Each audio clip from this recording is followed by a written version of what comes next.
They don't call it a stock market for nothing, and that's because you have buyers and sellers. The buyers are optimistic and the sellers, they're pessimistic. So it's one side versus the other. And now I'm going to do it to you again. I'm going to present to you the pessimistic argument and then the optimistic argument, and then you'll have to decide. So let's take a look.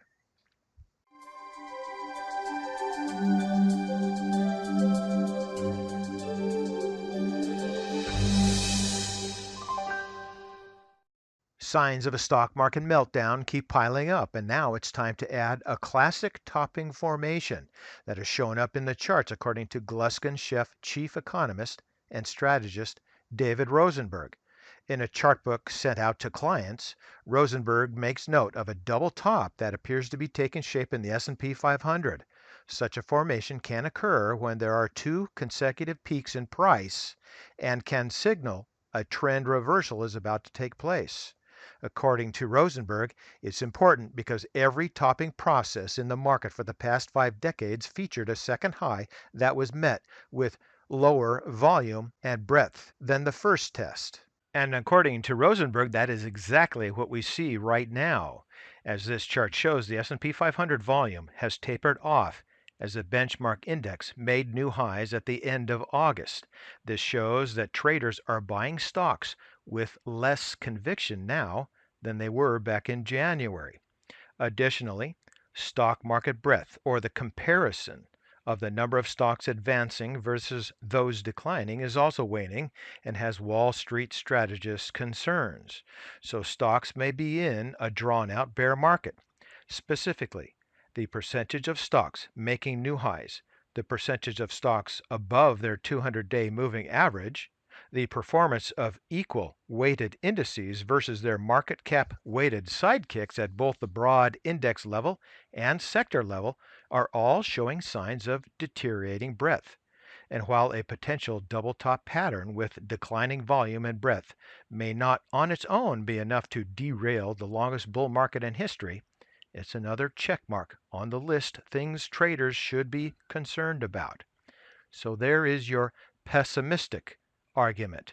Let's go take a look at the optimistic argument. Recently, the Dow made a new high since January, just as the S&P 500 scored another record of its own. This is one of a number of positive signs that the bull market still has legs and could be setting up for a breakout. Stocks surged this week as investors pushed aside worries about trade tensions between the U.S. and China and viewed the latest round of tariffs as less painful for the economy than expected. At the same time, there are a handful of technical signals that make strategists believe that the market could be at the beginning of another push higher.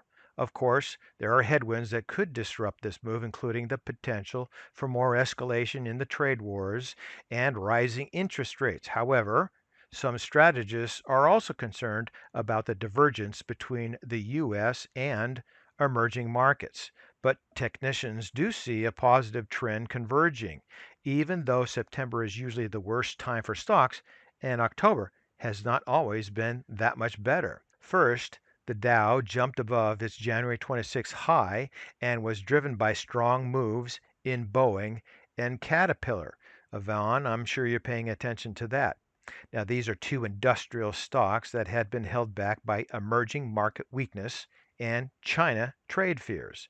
The fact that the Dow Jones Industrial Average made a new high, matching that in the Dow Jones Transports last week, triggered a bullish signal of confirmation for the market technicians that follow Dow theory.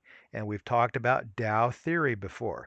And you need to have the Dow Jones Transports and the Dow Jones Industrial Average make new highs together as a confirmation. So, according to Art Cashin, he thinks that this should be a Dow theory buy signal, and it means, according to the theory, the economy is supposed to be improving, and therefore you have 6 to 9 months of a higher stock market. And we also had strength in the financials, and China may have bottomed.